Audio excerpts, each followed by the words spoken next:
Todas as séries que nós iniciamos aqui nesse ministério não são feitas ao acaso.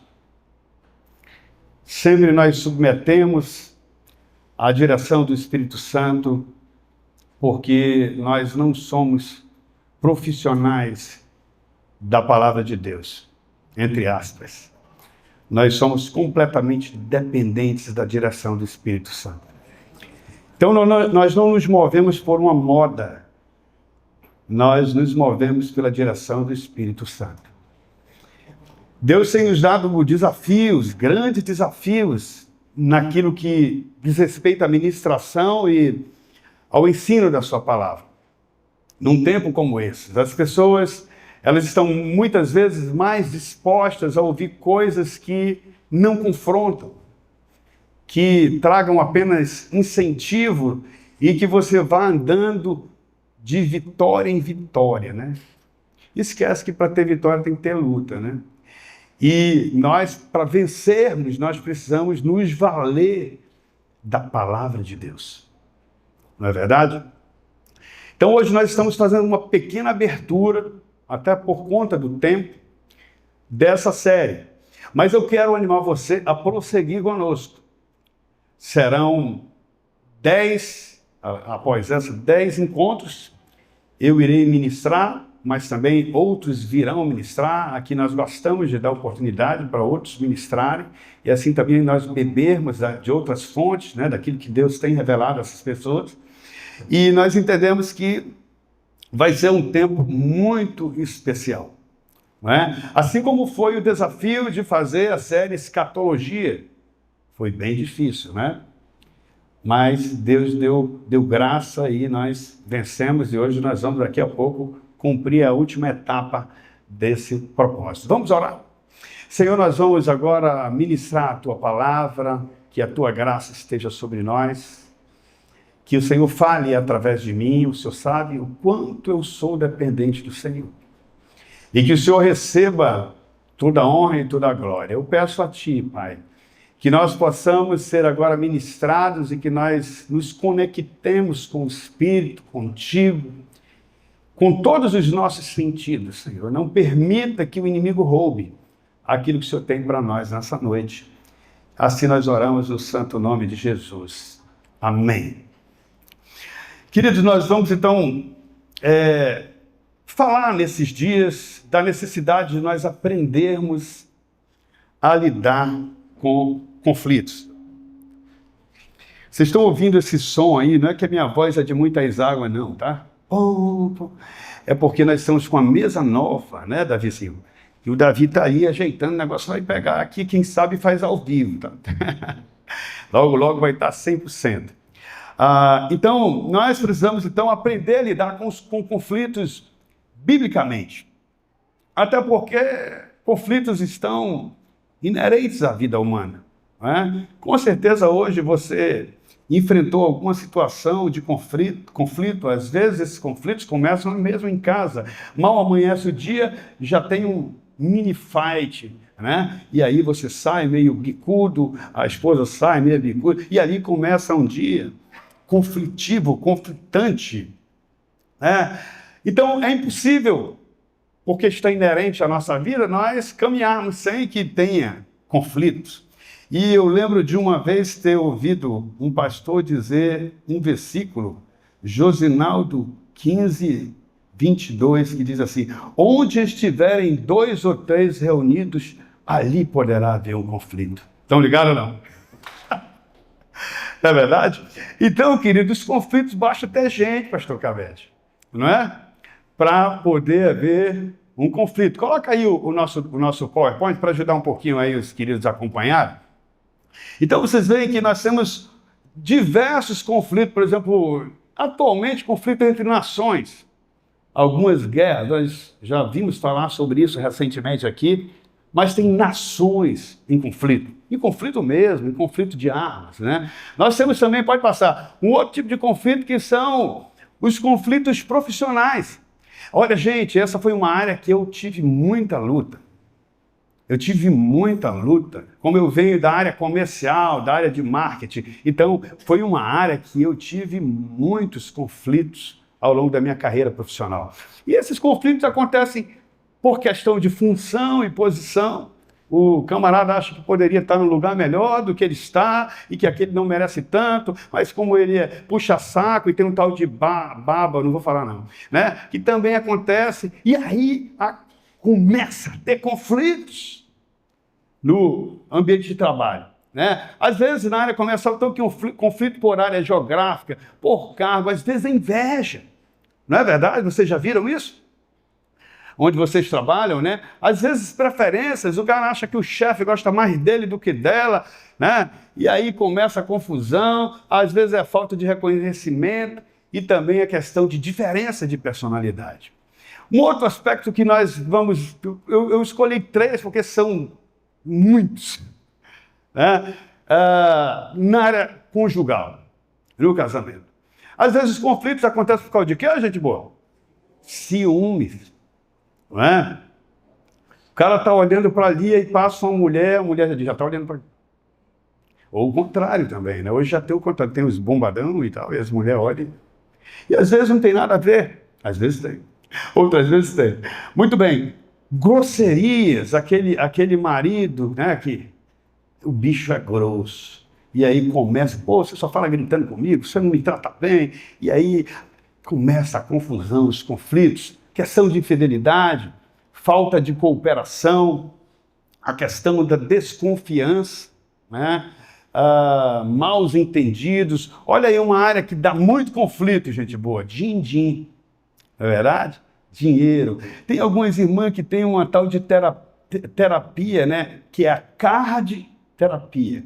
Aí ela pega o cartão de crédito, entra no shopping e vai relaxar um pouco, né? É a card terapia. Só que quando chega a conta, o patrão... Aí o patrão não aceita. Não é possível. X aqui, tem alguém que vendo isso? Claro que aqui não tem ninguém enfrentando esse tipo de conflito. E tem outros conflitos, por exemplo, tem conflitos familiares, irmão que briga com irmão, é aquela confusão, às vezes briga por um pedaço de pão, porque eu acordei primeiro, enfim, né? Briga por uma roupa. Tem isso ou não? Tem, não tem, gente? Outro conflito que eu vejo são conflitos intelectuais. Um critica o outro, um sabe mais do que o outro. E os conflitos religiosos. Conflitos religiosos, como nós temos visto isso nos nossos dias. Não posso deixar de falar dos conflitos esportivos, né, pastor Cabete? A gente está nessa luta aí, né, varão? Ganhou mais um título, aí os irmãos já pulam. Muito bem. E tem os conflitos políticos, os conflitos ideológicos. Nós estamos vivendo isso no nosso Brasil agora de uma maneira como nunca visto antes. Inclusive, eu tenho orado ao Senhor a esse respeito. Então, eu quero falar um exemplo de um texto que, sempre que eu leio esse texto, Deus fala comigo, está lá em Romanos, pode passar. Em Romanos, pode passar. Deixa eu falar só sobre isso aqui antes. Eu estou correndo por causa do tempo. O propósito de Deus, vamos ler junto aqui, é o quê? O propósito de Deus é que o seu povo viva...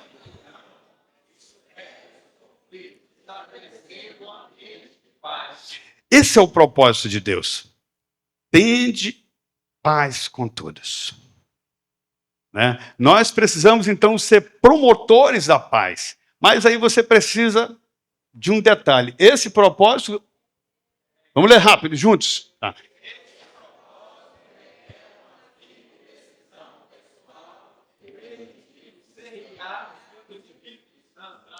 Esse é o ponto. Queridos, eu não me animo muito quando eu vou falar alguma coisa que eu faço que é boa, porque eu não quero que me interpretem mal. Talvez eu seja mais pecador do que vocês, provavelmente. Eu gosto quando Paulo dizia de si mesmo, ele dizia que Cristo Jesus morreu para salvar pecadores, dos quais eu sou o pior. Então eu prefiro estar nessa linha de Paulo. Como eu sei das minhas limitações, eu até brinco, dizendo que os meus cabelos não estão maiores, né, por causa que... Como Flávio? Não estão maior por causa daquele negócio do pavio curto. Eu era tão brabo que foi queimando até os cabelos da cabeça.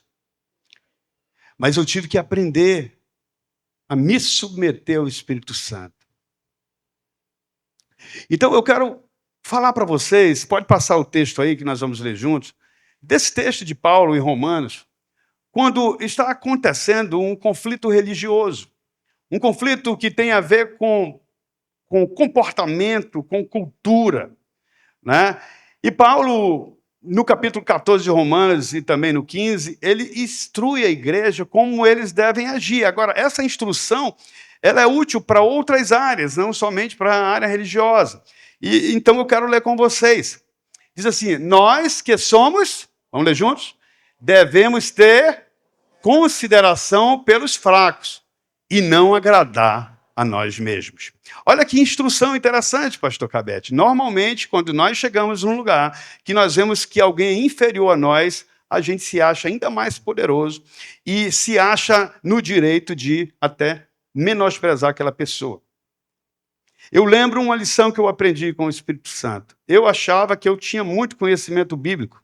E quando alguém ia pregar que eu percebia que ela era inferior, que eu achava que ela sabia menos do que eu menosprezava.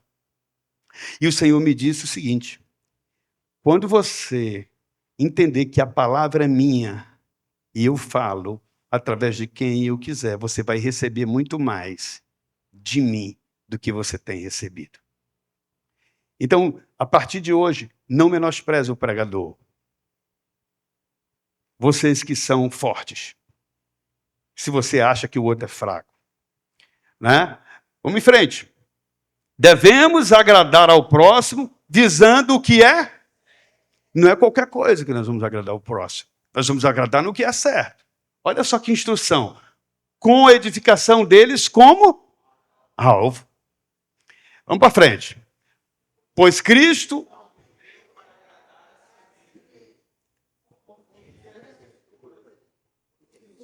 Os que te insultaram, caem sobre mim. Essas coisas foram registradas há muito tempo para nos ensinar.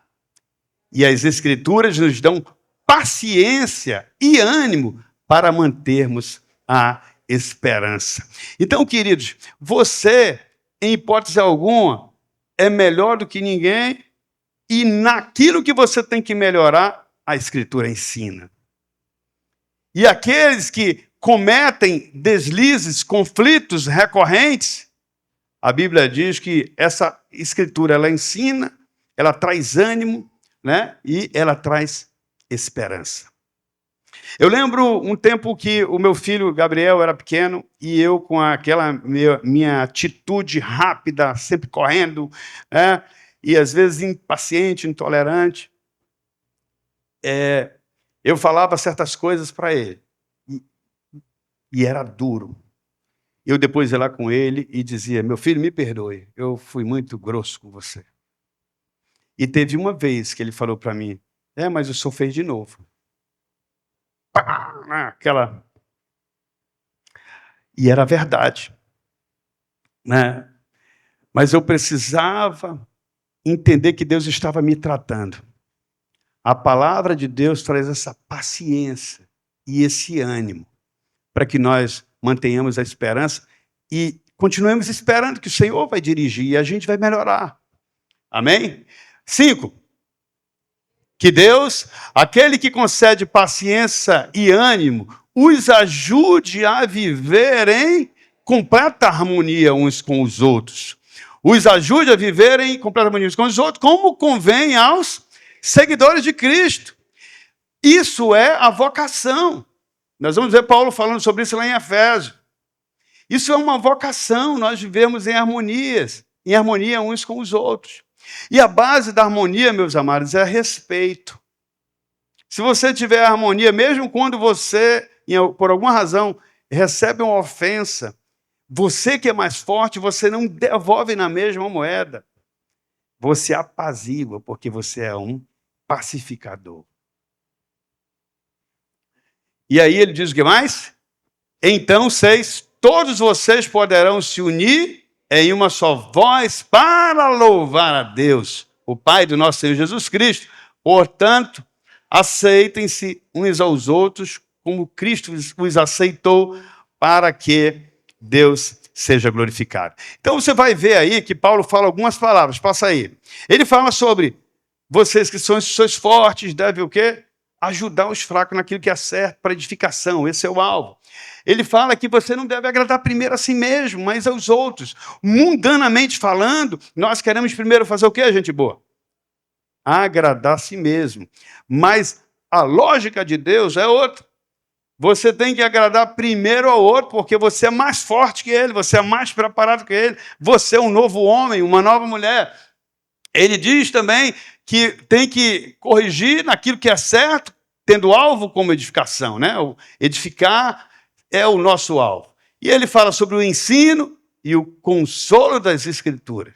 E Deus concede a nós ânimo, ajuda. E nós devemos nos aceitar uns aos outros para que nós possamos louvar o Senhor, glorificá-lo juntos, né? Então, vocês sabem que a Bíblia não esconde aquilo que aconteceu com os seus servos. A Bíblia é repleta de exemplos de conflitos. Na verdade, de Gênesis a Apocalipse, nós temos muitos conflitos. Eu fico pensando por que Deus não escondeu isso, não é só as coisas certinhas. Primeiro, que ele não seria verdadeiro, e segundo, que nós não aprenderíamos, né? Nós temos que aprender, nós temos que melhorar, né? Vocês lembram lá do conflito de Caim e Abel? Não vou citar aqui, mas ali era um culto. Era um culto. E deu um problema, e daqui a pouco o irmão mata o outro. Olha que nível chegou, né? Nós vemos o problema, o conflito de Noé e o seu filho Cã. Toda a descendência de Abraão, você vê que teve problema. Teve conflito na própria família de Abraão, quando ele emprestou, a mulher empresta o marido para a escrava, e daí aquela confusão que está até hoje, né? A família de Isaac teve problema também, que a mãe gostava de um, o pai gostava do outro. A família de Jacó, vocês sabem a confusão que deu, né? E depois Deus consertou. Então, a Bíblia não esconde. Agora, amados, existem leis. Deus estabeleceu leis para que nós possamos viver melhor. Eu sempre gosto de olhar a palavra de Deus, queridos, de um ponto de vista prático. Sabe por quê? A palavra de Deus só tem verdadeiro poder quando ela é praticada. A palavra de Deus não tem poder quando ela é só conhecida. Porque a prática significa que eu estou obedecendo. E se eu estou obedecendo a palavra de Deus, eu estou dando crédito a Deus. Eu estou dizendo, o Senhor está certo, eu estou errado. Eu fazendo do meu jeito dá um resultado, eu fazendo do teu jeito dá outro resultado. Eu gosto sempre de dizer que as leis de Deus, ou qualquer lei, a lei da natureza, qualquer lei, quando ela é violada, ela se volta contra aquele que violou, né? Então, se você quer a proteção da lei de Deus, você não deve violá-la. Você deve obedecê-la. E aí Paulo traz em Efésios 4, pode passar aí, querido, 4, 1 a 3, a base do nosso estudo, a primeira parte do estudo é isso aqui. Efésios 4, 1 a 3, que diz assim: por isso eu, prisioneiro do Senhor, peço que vocês vivam de maneira digna da vocação a que foram chamados. Leiam comigo. Com toda a humildade e mansidão, com paciência, suportando em amor uns aos outros, fazendo tudo para preservar a unidade do Espírito no vínculo da paz. Os pré-requisitos que nós vamos falar na semana que vem, para que você administre melhor os conflitos, porque eles vão permanecer, mas você vai responder a eles de forma diferente a partir desse estudo. Eu tenho certeza disso. Esses pré-requisitos que Paulo ensina, eles são essenciais para que você veja uma mudança na sua vida. Eles são completamente essenciais. Quando nós aprendermos a agir com humildade, qual é a antítese, o oposto da humildade? É o orgulho. E você sabe que às vezes nós somos orgulhosos até quando a gente quer, entre aspas, se mostrar ser humilde. Nosso coração é muito enganoso, gente boa. Eu não tenho vergonha de dar alguns exemplos dos meus erros, das minhas falhas, porque isso pode ser útil para você. Mas eu lembro um tempo atrás que quando eu ia pregar em alguma igreja, pastor Cabete, que a igreja me dava ali uma oferta, a gente faz isso aqui na nossa, eu pegava aquele dinheiro e procurava algum lugar para eu dar a oferta e eu achava que aquilo era espiritual. Na verdade, aquilo era orgulho. Quando o Senhor disse assim para mim, quando você receber uma oferta, é para você. É como se ele dissesse, eu não estou pedindo o que eu mandei te dar. Gente, foi forte aqui. Então, quando eu entendi que aquele ato era como se eu dissesse, eu não preciso do seu dinheiro, está me entendendo? Você me deu essa oferta, eu não preciso, então eu vou procurar um gasofilaço e vou colocar lá porque eu tenho, está entendendo? E Deus não te dá porque tu tem ou porque tu não tem. Ele te dá porque Ele quer te abençoar, porque Ele quer te honrar. É uma motivação diferente por trás daquilo. Estão ligados? Isso é um conceito importante que nós precisamos entender sobre esses fundamentos ou esse pré-requisito. Eu fiz uma pergunta, não sei se eu coloquei aí para vocês, mas eu coloquei aqui, que eu queria me lembrar dela. Qual a razão de encontrarmos tal descrição que nos ensina fundamentos para vivermos em unidade, a despeito das diferenças? Qual foi a razão que Paulo trouxe essa instrução? Então a resposta é que isso é um fundamento. Você já viu alguém construir um prédio com muitos andares, com um fundamento ruim e ele ficar de pé? Então, o fundamento, que são esses 4 pré-requisitos para lidar com o conflito, a humildade, a mansidão, a paciência e a tolerância amorosa, eles são um fundamento. Você pode ver, se você tiver numa situação que uma pessoa está irada e você dá uma palavra como a palavra de Deus ensina, uma palavra branda, parece que ela desmonta. Ou se você simplesmente ficar calado e a pessoa está esbravejando contra ti, pode ser teu filho, tua mulher, teu marido, e você ficar calado. Você desmonta ela. A palavra ensina isso. Estão ligados ou não? Estão vendo como vai ser bom o conflito? Nós vamos aprender, não é de mim. É a palavra de Deus não praticada que gera esse tanto de desgastes que nós vivemos. Aí pode passar. Qual é a chave disso aí? Eu vou para Jesus aqui. A chave são 2 conexões. A conexão, pode passar, estava aí, né, a pergunta. A conexão da comunicação com o coração. Olha o que diz aí, vamos ler junto? O que falamos, entender dessa conexão é fundamental. Jesus ensinou sobre isso. Então, aquilo que sai da nossa boca, ele teve origem numa fonte. Então, se a fonte tiver corrompida, digamos assim, se a fonte está ruim, a boca vai transmitir coisas ruins.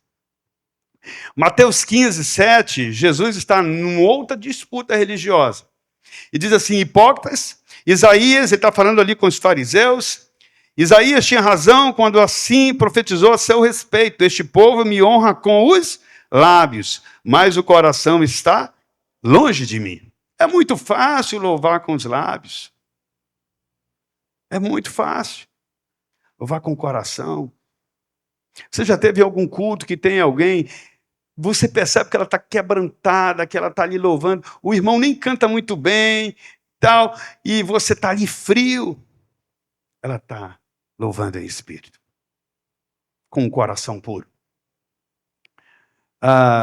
Sua adoração é uma farsa, pois ensina ideias humanas como se fosse um mandamento divino. Jesus chamou a multidão, versículo 10, para perto de si e disse, ouçam e procurem entender. Não é o que entra pela boca que os contamina. Vocês se contaminam com as palavras que saem dela. Jesus aqui muda o conceito, pastor Cabete. Muda o conceito de pureza. Estão ligados, não? Porque o que era ser puro para aqueles homens religiosos? Era lavar a mão antes. Beleza, isso é legal, era só o exterior. Mas Jesus disse, vocês têm que entender uma outra coisa. Se o coração não estiver puro, não adianta a tua mão estar limpa. Estão ligados, não? Se o teu coração não estiver puro, os teus lábios não vão exalar ou não vão expressar pureza. Porque a fonte está suja. E olha o que eles falam mais na frente, o 15. Então, vamos ler juntos? Então Pedro disse, explica-nos a parábola de que as pessoas não são contaminadas pelo que comem, porque eles achavam, sujo, está com a boca suja. Só que Jesus estava indo muito além daquilo. Ele não estava olhando só o físico, ele estava vendo o espiritual. E aí ele diz o quê? Ainda não entenderam? Perguntou Jesus. Tudo que come passa pelo estômago e vai para o esgoto. Mas as palavras vêm do coração. Isso é o que contamina, pois do coração vem o quê? Leiam comigo. Homicídio, adultério, imoralidade sexual, roubo, mentiras e calúnias. São essas coisas que contaminam. Comer sem lavar as mãos não contamina ou não contaminará. Então você vê que o conceito de Jesus, pode passar, passa aí, queridão. O conceito de Jesus sobre hipocrisia era revelado pela fala dos fariseus, pois não refletia a verdade do coração deles. Eles diziam, muitos pastores fazem isso hoje, eles pregam algo que eles não vivem. Então eles colocam um peso sobre aqueles irmãos, mas eles mesmos não vivem porque o coração deles não está purificado. Não é? Eles pareciam certinho, mas eram reprovados no coração. O mesmo pode acontecer conosco. Devemos então tratar nosso coração, porque ele é a fonte que jorra para a boca. Estão ligados? Agora, olha só, gente boa. Esse que é um ponto importante. Muitos de nós vemos hoje um movimento muito forte religioso, extremamente religioso, no qual se revela uma forte expressão espiritual. Então o pessoal vai falar, esse cara, aquele homem tem uma palavra muito poderosa, aquela mulher, meu Deus, quando aquela mulher dirige, você vê que está só glória para o homem, só glória para o homem, só a glória para o homem, porque não se está vendo Deus nele. É muito próximo a linha entre o espiritual e o carnal. Basta disfarçar bem. Mas o que é o problema, pastor Toninho? É a fraca força moral. Uma força moral fraca. Ou seja, ele não vive o que prega. Não é? Isso é o quê? Hipocrisia. Estão ligados? Isso é hipocrisia. E nós não devemos viver como hipócritas. Se você for ver lá a lista que Jesus fala no capítulo 8, você vai ver que os caras viviam uma coisa e falavam outra. O que saía do coração deles era tudo aquilo. Lucas 6,45 diz assim, a pessoa boa tira coisas boas do tesouro de um coração bom, e a pessoa má tira coisa má do tesouro de um coração mau, pois a boca fala do que o coração está cheio. Olha Jesus falando, Mateus 12,4, raça de víboras, como poderiam homens maus como você dizer o que é bom e correto? Pois a boca o quê? Então eu pergunto para vocês, a boca fala do que o coração está cheio. Como é que está a fonte que alimenta a nossa boca? Você sabe que se você tiver no seu terreno uma cacimba, um poço, e se aquele poço estiver contaminado, a água vai jorrar uma água contaminada, porque a fonte está contaminada. E o que Provérbios fala? Estamos retinha final. 2, 3 minutinhos eu termino. O que Provérbios fala? Provérbios 15, 2. Vamos ler juntos? Pode passar, amigão, aí. A língua adorna o conhecimento, mas a boca dos insensatos derrama tolice. Quantos nós encontramos desse tipo no nosso dia a dia? E quantas vezes nós mesmos somos esses tolos, ao invés de sermos sábios? O temor do Senhor é o quê? O princípio da sabedoria. Ele chama de sábio, na língua dos sábios. 2, Provérbios 15, 28 diz, o coração do justo medita o que responder. mas a boca dos ímpios derrama maldades. 10, aliás, Provérbio 10, 11. As palavras do justo são fonte de vida. As palavras dos perversos ocultam intenções malignas. Então vejam, amados, que nós precisamos, nós vamos trabalhar muito aqui, tratar a fonte, o nosso coração. Porque você pode me enganar, eu posso te enganar, mas nós não enganamos a Deus. Estão ligados ou não? E nós precisamos exalar, expressar o caráter de Deus através dos nossos atos. Pode passar, querido? Na reta final, o último slidezinho aí, pode passar? Então vamos lá. Como é que vai ser o nosso estudo? A partir de agora. Começou, né? Semana que vem. Nós vamos fazer a série em 3 partes. Primeiro, nós vamos estudar as 4 virtudes que são o fundamento para nós lidarmos melhor com os conflitos. Que são elas o que, gente? Humildade, mansidão, paciência e tolerância amorosa. Segunda parte, nós vamos falar sobre princípios bíblicos para a resolução de conflitos. Então, nós estudaremos esses fundamentos, né? Esses princípios, e nós vamos perceber que é muito mais fácil obedecer. Eu vou dizer mais para você. Quando você faz a coisa errada, você paga um preço, não é verdade? E quando você faz, para fazer uma coisa certa, você também paga um preço. A pergunta é, qual preço você quer pagar? O preço de agradar a Deus, mesmo que você desagrade a uma multidão, ou o preço de agradar a multidão. Tudo é um preço. Terceira parte.